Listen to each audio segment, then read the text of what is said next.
من سيئات أعمالنا من يهده الله فلا مضل له ومن يضلل فلا هادي له وأشهد أن لا إله إلا الله وحده لا شريك له وأشهد أن سيدنا وحبيبنا مولانا محمدا عبده ورسوله صلى الله تعالى عليه وعلى آله وأصحابه وأزواجه وذرياته وسلم تسليما كثيرا كثيرا أما بعد أعوذ بالله من الشيطان الرجيم بسم الله الرحمن الرحيم وما خلقت الجن والإنس إلا ليعبدون وقال النبي صلى الله عليه وسلم الدنيا خلقت لكم وإنكم خلقتم في الآخرة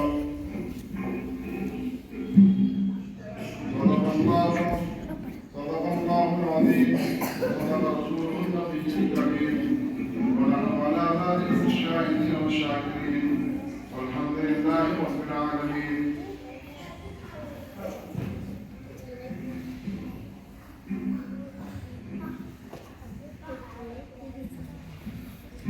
جناب صدر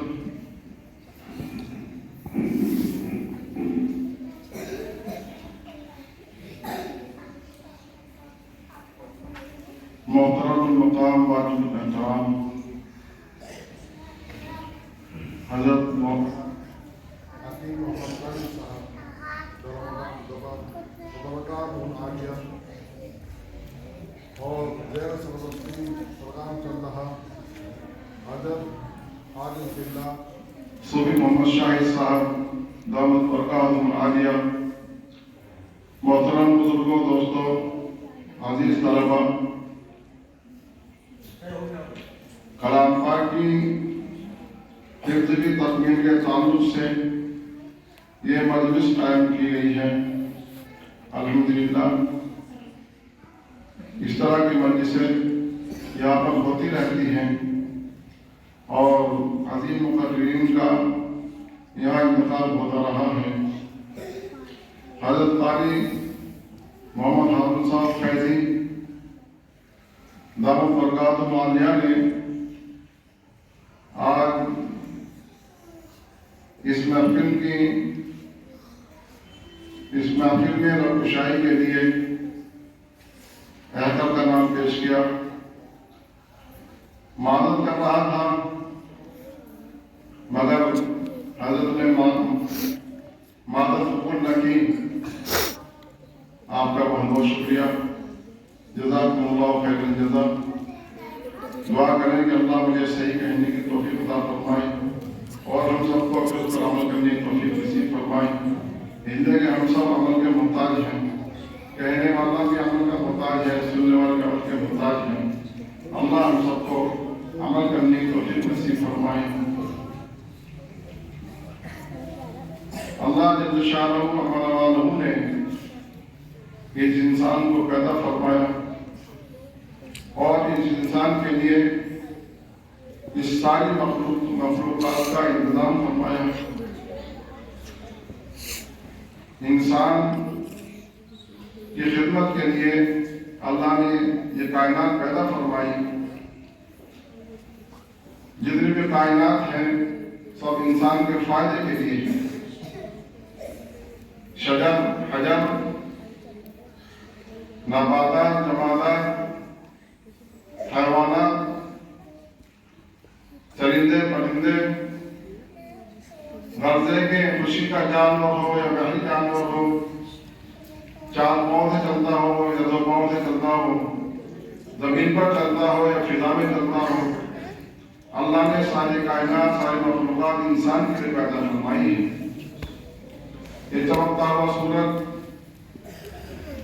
اور رات کی بھیڑی بھیڑی شعاعیں اور روشنی پھیرتا ہوا چاند اور یہ ستارے، ندی، نالے، پہاڑ، زمین، چرندے، یہ سب انسان کی خدمت کے لیے اللہ نے پیدا فرمائے ہیں۔ یہ سب ساری چیزیں انسان کی خدمت کرتی رہتی ہیں۔ اگر ان ساری چیزوں میں سے ایک چیز بھی مفقود ہو جائے، ختم ہو جائے، ناپید ہو جائے تو انسان کو نقصان ہوتا ہے۔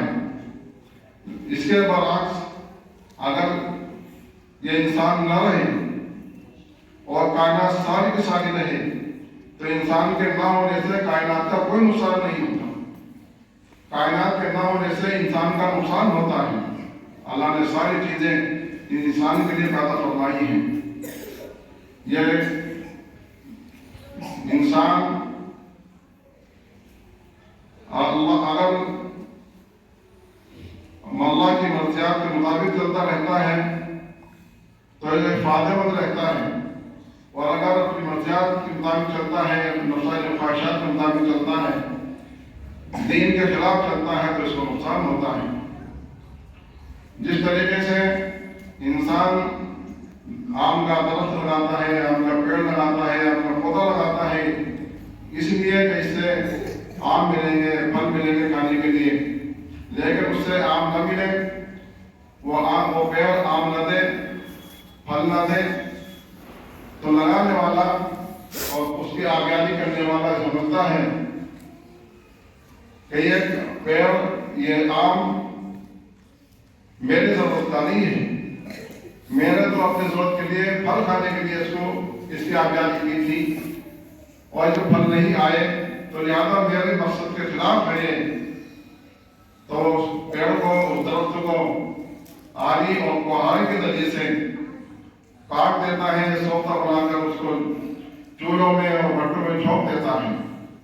اسی طریقے سے کوئی انسان بکری لاتا ہے، پرورش کرتا ہے، دار الدنیا کا انتظام کرتا ہے، صرف اس لیے کہ اس سے دودھ ملے گا اور اس کی نسل چلے گی، اور اگر وہ بکری دودھ نہ دے، اس کی نسل نہ چلے تو انسان کہتا ہے کہ میں نے اس فائدے کے لیے یہ بکری رکھی تھی، خریدی تھی، پرورش کی تھی، دار الدنیا کا انتظام کیا تھا، سردی اور گرمی کے موسم میں اس کا خیال رکھا تھا، لہذا میرے مقصد کے خلاف ہے بکری، میرا مقصد پورا نہیں کر رہی ہے، لہذا وہ اس بکری کو چھری کی نظر کر دیتا ہے اور کاٹ پھاٹ کر چٹ کر دیتا ہے، اس کا نام نشان بھی ختم کر دیتا ہے.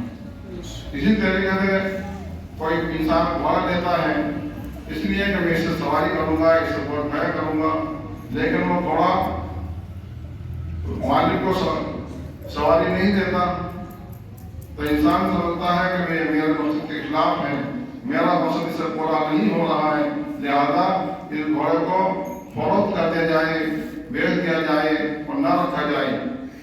تو لہذا وہ گھوڑا فروخت ہو جاتا ہے اور بیچ دیا جاتا ہے، وہاں سے ختم کر دیا جاتا ہے. تو اسی طریقے سے انسان اللہ نے اپنے مقصد کے لیے پیدا فرمایا ہے. مقصد کیا ہے؟ وما خلقت الجن والانس الا ليعبدون. اللہ نے کلام پاک میں فرمایا کہ ہم نے جنات اور انسان کو صرف اپنی عبادت کے لیے پیدا فرمایا ہے، ہم نے اپنی عبادت کے لیے اس کو پیدا کیا ہے. تو لہٰذا یہ انسان اگر اللہ کی عبادت میں پورا نہ اترے، اپنی زندگی اللہ کی مرضیات کے مطابق نہ گزارے، اپنی نفسانی خواہشات کے مطابق گزارے، تو اللہ تبارک و تعالیٰ نے جس مقصد سے اس کو پیدا فرمایا تھا اس مقصد کو پورا نہیں کر رہا ہے، تو انسان بھی اللہ تبارک و تعالیٰ ختم فرما دیتے ہیں، نسلوں کو ختم فرما دیتے ہیں. زیادہ کہ اس سے پہلے اللہ نے نسلوں کو ختم کر دیا. کلام پاک میں فرمایا وَكُلًّا أَخَذْنَا بِذَنبِهِ فَمِنْهُمْ مَنْ أَرْسَلْنَا عَلَيْهِ حَاصِبًا وَمِنْهُمْ مَنْ أَخَذَتْهُ الصَّيْحَةُ وَمِنْهُمْ مَنْ خَسَفْنَا بِهِ الْأَرْضَ وَمِنْهُمْ مَنْ أَغْرَقْنَا.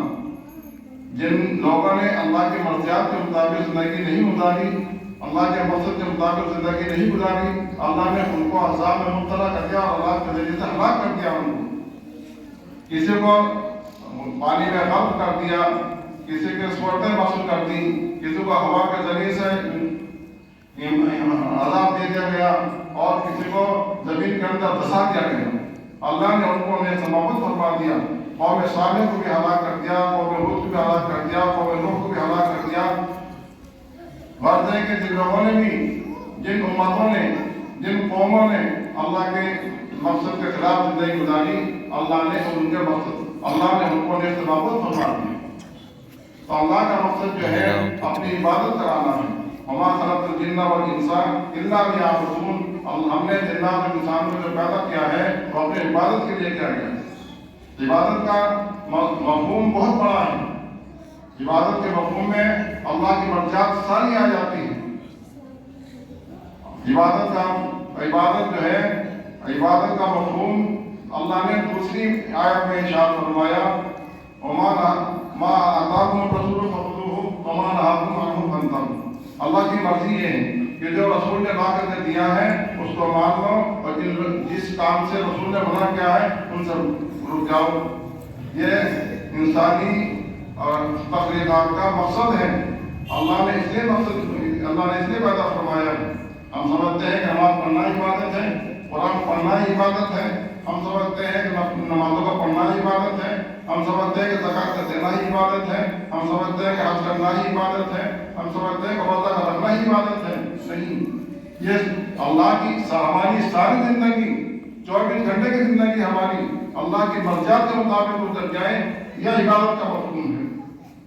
ما آتاکم الرسول فخذوہ، رسول نے جو لا کر کے دیا ہے اس پر عمل کرو، اس کو مانو۔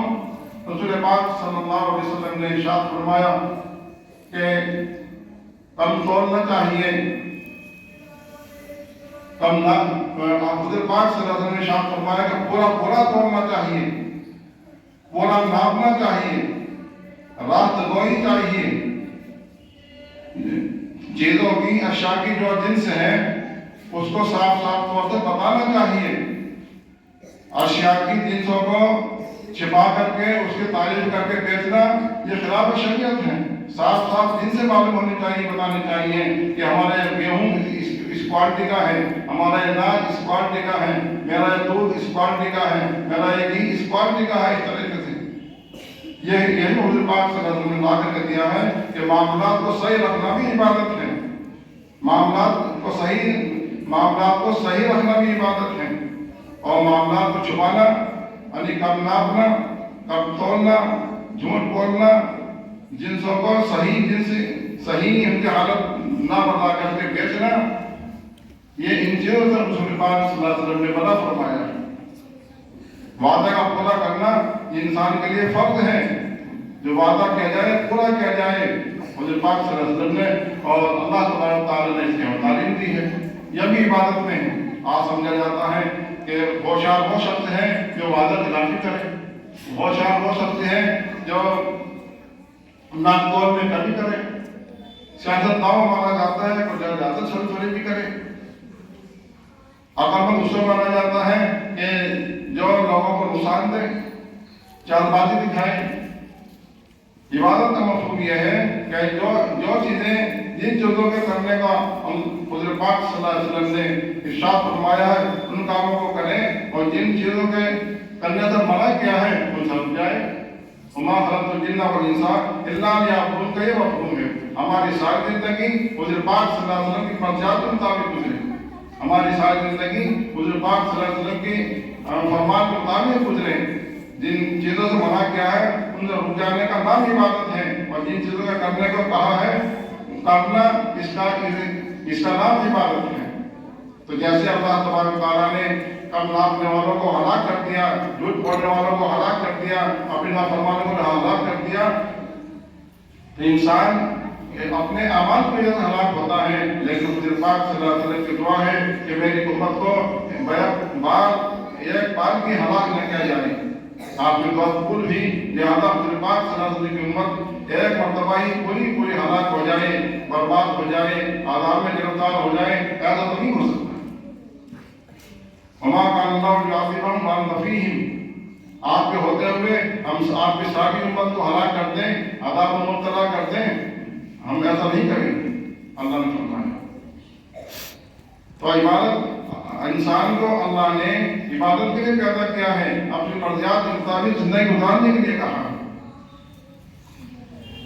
اللہ نے بہت بڑے انعامات انسان کے ساتھ کیے ہیں۔ اللہ نے فرمایا وَإِذْ تَعُدُّوا نِعْمَتَ اللَّهِ لَا تُحْصُوهَا، ہمارے تم پر اتنے احسانات ہیں، اتنے انعامات ہیں، اور کہ اگر تم گننا چاہو تو گن نہیں سکتے، یہاں تک کرنا چاہو تو یہاں تک نہیں کر سکتے، شمار کرنا چاہو تو شمار نہیں کر سکتے۔ اللہ کے اتنے احسانات ہیں۔ سب سے بڑا احسان اللہ تبارک و تعالیٰ کا ایمان ہے۔ اللہ نے ہم سب کو ایمان کے دور سے سرفراز فرمایا۔ ایمان کے دولت سے سرفراز فرمائے. ہمیں ایمان کی قیمت تو اس لیے معلوم نہیں کہ ہمارا کچھ لگا نہیں اس میں، ہمیں کچھ مذرت ہی نہیں آئی. مسلمانوں کے گھر میں ہم نے جنم دے دیا، اللہ نے ہم مسلمان کے گھر میں ہمیں پیدا کر دیا تو مسلمان کہلانے لگے. ایمان والے گھر میں پیدا کر دیا تو ایمان والے کہلانے لگے. ایمان کی قیمت تو ان کو پہچان تھی، ایمان کی قیمت تو ان کو معلوم تھی جنہوں نے ایمان لانے کے لیے کی خاطر اذیت صحیح، جنہوں نے ایمان لانے کی خاطر تکلیف برداشت کری. ایمان کی قیمت تو صحیح بھومی سے معلوم کرو. ایمان کی قیمت تو بیان ابن عدی سے معلوم کرو. ایمان کی قیمت حضرت خباب رضی اللہ تعالیٰ سے معلوم کرو. ایمان کی قیمت حضرت سمیہ رضی اللہ تعالیٰ سے معلوم کرو کہ ابو جہل ملعون نے آپ کے دونوں پاؤں میں رسی باندھ کر موٹر سے باندھ دیا اور موٹر کو ہٹا دیا اور آپ کے نام سے جس نے بچہ مارا. ایمان کی قیمت ان سے معلوم کرو جس نے اپنے 4 بیٹوں کو دین کی خاطر شہید کر دیا. ایمان کی قیمت ان سے معلوم کرو جن لوگ عورتوں نے بھی اپنی جان کو ایمان کی خاطر شہید اور قربان کر دیا. ایمان کی قیمت حضرت ابوبکر صدیق رضی اللہ تعالیٰ عنہ سے معلوم کرو کہ جب آپ ایمان لائے تو لوگوں نے اتنا ستایا، کفار مشرکین نے اتنا ستایا کہ آپ قریب المرگ ہو گئے. یہ امید کی جا رہی تھی کہ آپ اس حملے میں شہید ہو جائیں گے. حضرت حمزہ رضی اللہ تعالیٰ عنہ جب ایمان لائے تو کفار مشرکین نے آپ کو ستایا، آپ کو اذیتیں دی. حضرت عثمان رضی اللہ تعالیٰ عنہ جب ایمان لائے تو غیروں میں نہیں، دوسرے بہنوں اور دوسرے گاؤں والوں نہیں، بلکہ آپ کے خاص گھر والوں نے، آپ کے چچا نے آپ کو مارا، ستایا.